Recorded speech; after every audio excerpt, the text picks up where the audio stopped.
अमृतानंदमयी जी को मैं प्रणाम करता हूं। स्वामी आत्मा स्वरूपानंदपुरी जी, हरियाणा के राज्यपाल श्री बंडारू दत्तात्रेय जी, मुख्यमंत्री श्री मनोहर लाल जी, केंद्रीय मंत्रिमंडल में मेरे सहयोगी कृष्णपाल जी, हरियाणा के उप मुख्यमंत्री श्रीमान दुष्यंत चौटाला जी, अन्य महानुभाव, देवी और सज्जनों, अभी कुछ दिन पहले ही देश ने एक नई ऊर्जा के साथ आजादी के अमृत काल में प्रवेश किया है। हमारे इस अमृत काल में देश के सामूहिक प्रयास प्रतिष्ठित हो रहे हैं। देश के सामूहिक विचार जागृत हो रहे हैं। मुझे खुशी है कि अमृत काल की इस प्रथम बेला में मां अमृतानंदमयी के आशीर्वाद का अमृत भी देश को मिल रहा है। अमृता अस्पताल के रूप में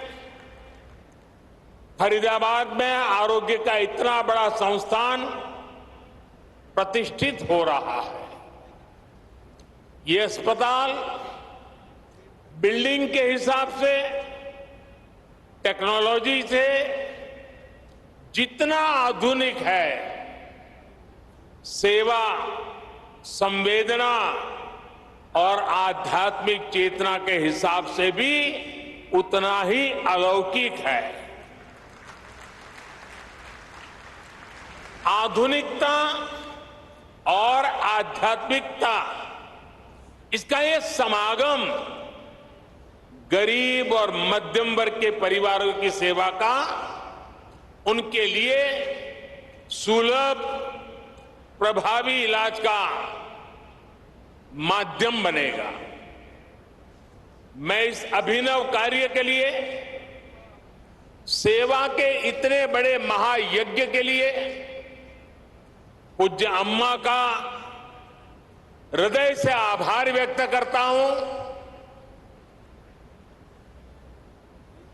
स्नेहंतिल्ले, कारुण्यतिल्ले, सेवनतिल्ले, त्यागतिल्ले, पर्यायमाण अम्मा,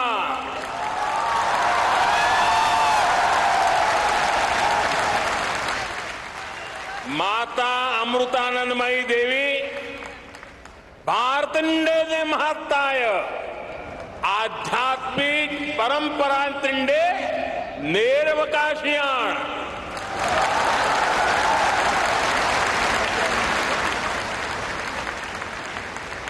हमारे यहां कहा गया है, अयम निजः परोवेति गणना लघु चेतसाम उदार चरितानाम तुम वसुधैव कुटुंबकम। इन महाउपनिषद आशयमाण अम्मयुड़े जीविता संदेशम।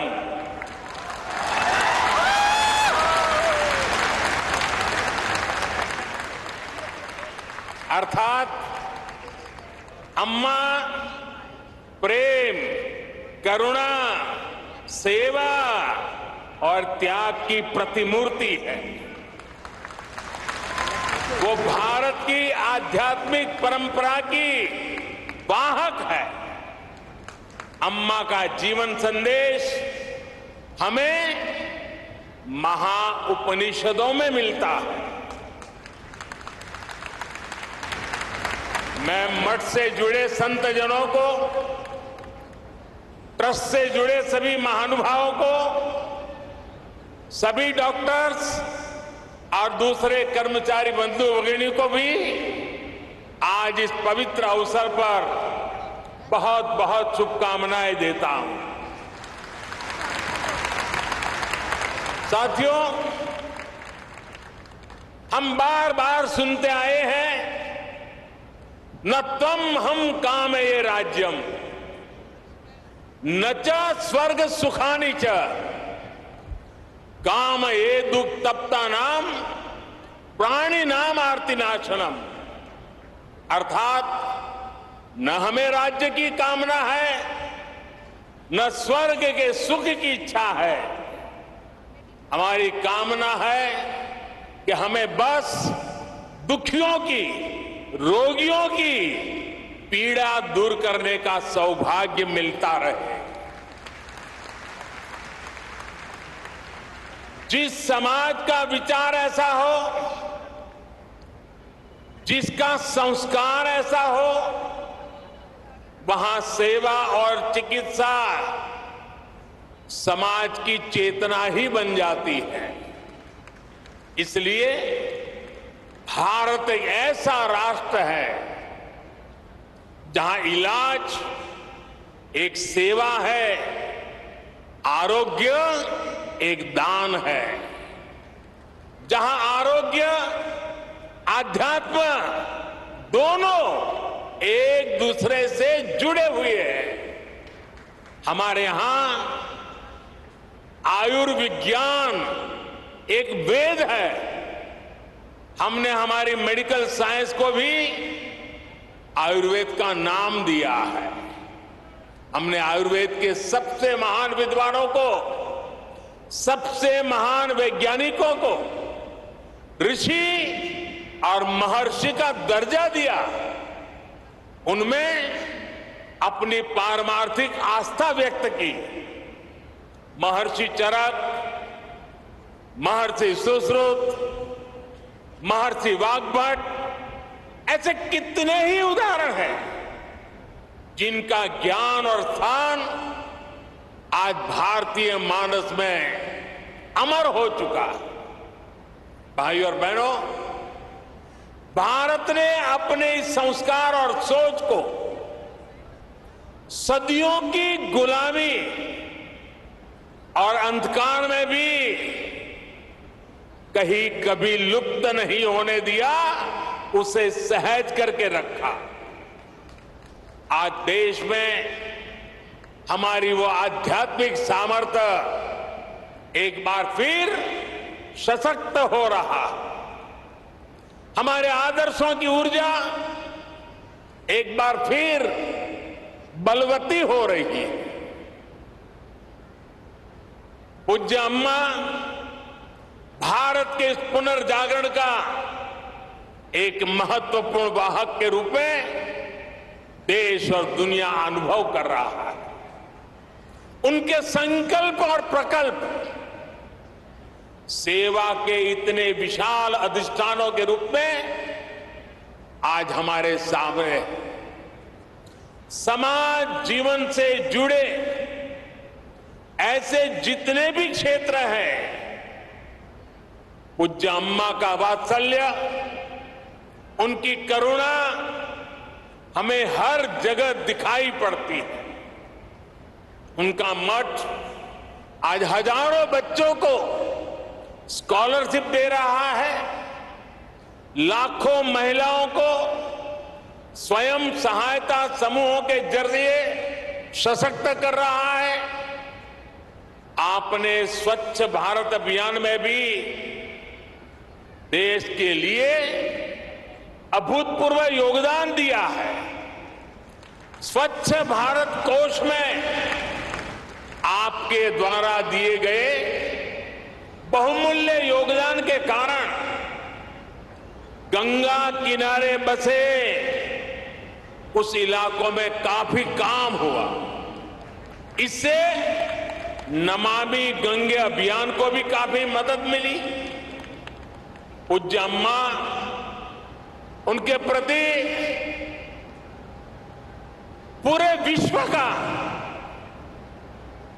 श्रद्धाभाव है। लेकिन मैं एक भाग्यवान व्यक्ति हूं, पिछले कितने ही दशकों से पूज्य अम्मा का स्नेह, पूज्य अम्मा का आशीर्वाद मुझे अविरत मिलता रहा है। मैंने उनके सरल मन और मातृभूमि के प्रति विशाल विजन को महसूस किया है और इसलिए मैं कह सकता हूं कि जिस देश में ऐसी उदार और समर्पित आध्यात्मिक सत्ता हो उसका उत्कर्ष और उत्थान सुनिश्चित है। साथियों, हमारे धार्मिक और सामाजिक संस्थानों द्वारा शिक्षा, चिकित्सा से जुड़ी जिम्मेदारियों के निर्वहन की यह व्यवस्था एक तरह से पुराने समय का पीपीपी मॉडल ही है। इसे पब्लिक प्राइवेट पार्टनरशिप तो कहते ही हैं, लेकिन मैं इसे परस्पर प्रयास के तौर पर भी देखता हूं। राज्य अपने स्तर से व्यवस्था खड़ी करते थे, बड़े बड़े विश्वविद्यालयों के निर्माण की में भूमिका निभाते थे, लेकिन साथ ही धार्मिक संस्थान भी इसका एक महत्वपूर्ण केंद्र होते थे। आज देश भी ये कोशिश कर रहा है कि सरकारें पूरी निष्ठा और ईमानदारी से मिशन मोड में देश के स्वास्थ्य और शिक्षा क्षेत्र का कायाकल्प करें। इसके लिए सामाजिक संस्थाओं को भी प्रोत्साहन दिया जा रहा है। प्राइवेट सेक्टर के साथ पार्टनरशिप करके प्रभावी पीपीपी मॉडल तैयार हो रहा है। मैं इस मंच से आह्वान करता हूं, अमृता हॉस्पिटल का यह प्रकल्प देश के दूसरे सभी संस्थाओं के लिए भी एक आदर्श बनेगा, आदर्श बन के उभरेगा। हमारे कई दूसरे धार्मिक संस्थान इस तरह के इंस्टीट्यूट चला भी रहे, कई संकल्पों पर काम कर रहे हैं। हमारे प्राइवेट सेक्टर पीपीपी मॉडल के साथ साथ स्पिरिचुअल प्राइवेट पार्टनरशिप की वो भी आगे बढ़ा सकते हैं। ऐसी संस्थाओं का संसाधन उपलब्ध करवाकर उनकी मदद कर सकते हैं। साथियों, समाज के हर वर्ग, हर संस्था, हर सेक्टर के प्रयास का नतीजा होता है। ये हमने कोरोना के इस काल में भी देखा है। इसमें भी जो स्पिरिचुअल प्राइवेट पार्टनरशिप रही है, आज उसका मैं विशेष रूप से जिक्र करूंगा। आप सभी को ध्यान होगा कि जब भारत ने अपनी वैक्सीन बनाई थी तो कुछ लोगों ने किस तरह का दुष्प्रचार करने की कोशिश की थी। इस दुष्प्रचार की वजह से समाज में कई तरह की अफवाहें फैलने लगी, लेकिन जब समाज के धर्मगुरु, आध्यात्मिक गुरु एक साथ आए, उन्होंने लोगों को अफवाहों पर ध्यान न देने को कहा और उसका तुरंत असर भी हुआ।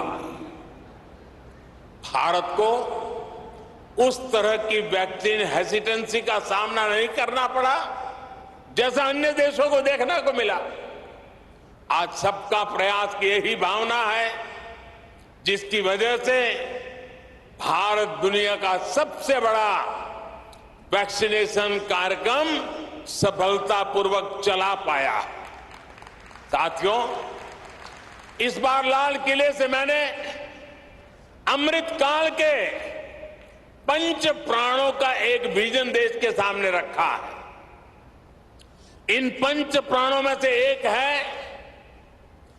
गुलामी की मानसिकता का संपूर्ण त्याग। इसकी इस समय देश में खूब चर्चा भी हो रही है। इस मानसिकता का जब हम त्याग करते हैं तो हमारे कार्यों की दिशा भी बदल जाती है। यही बदलाव आज देश के हेल्थ केयर सिस्टम में भी दिखाई दे रहा है। अब हम अपने पारंपरिक ज्ञान और अनुभवों पर भी भरोसा कर रहे हैं, उनका लाभ विश्व तक पहुंचा रहे हैं। हमारा आयुर्वेद, हमारा योग आज एक विश्वसनीय चिकित्सा पद्धति बन चुका है। भारत के इस प्रस्ताव पर अगले वर्ष पूरा विश्व इंटरनेशनल मिलेट ईयर मनाने जा रहा है। मोटा धान, मेरी अपेक्षा रहेगी कि आप सभी इस अभियान को भी इसी तरह आगे बढ़ाते रहें, अपनी ऊर्जा देते रहें। साथियों, स्वास्थ्य से जुड़ी सेवाओं का दायरा केवल अस्पतालों, दवाओं और इलाज तक ही सीमित नहीं होता है। सेवा से जुड़े ऐसे कई कार्य होते हैं जो स्वस्थ समाज की आधारशिला रखते हैं। उदाहरण के लिए, स्वच्छ और शुद्ध पानी तक सामान्य से सामान्य नागरिक की पहुंच, ये भी ऐसा ही महत्वपूर्ण विषय है। हमारे देश में कितनी ही बीमारियां केवल प्रदूषित पानी से ही पैदा होती रही है। इसलिए देश ने 3 साल पहले जल जीवन मिशन जैसे देशव्यापी अभियान की शुरुआत की थी। इन 3 वर्षों में देश के 7 करोड़ नए ग्रामीण परिवारों को पाइप से पानी पहुंचाया जा चुका है। विशेष रूप से इस अभियान में हरियाणा सरकार ने भी प्रभावी कार्य किया है। मैं उसका भी विशेष रूप से जिक्र करना चाहता हूं। हरियाणा आज देश के उन अग्रणी राज्यों में है जहां घर घर पाइप से पानी की सुविधा से जुड़ चुका है। इसी तरह बेटी बचाओ बेटी पढ़ाओ में भी हरियाणा के लोगों ने बेहतरीन काम किया। फिटनेस और खेल, ये विषय तो हरियाणा की रगों में है, उसका हरियाणा की मिट्टी में है, यहां के संस्कारों में है। और तभी तो यहां के युवा खेल के मैदान में तिरंगे की शान बढ़ा रहे हैं। इसी गति से हमें देश के दूसरे राज्यों में भी कम समय में बड़े परिणाम हासिल कर रहे हैं। हमारे सामाजिक संगठन इसमें बहुत बड़ा योगदान दे सकते हैं। साथियों, सही विकास होता ही वो है जो सब तक पहुंचे, जिससे सबको लाभ हो।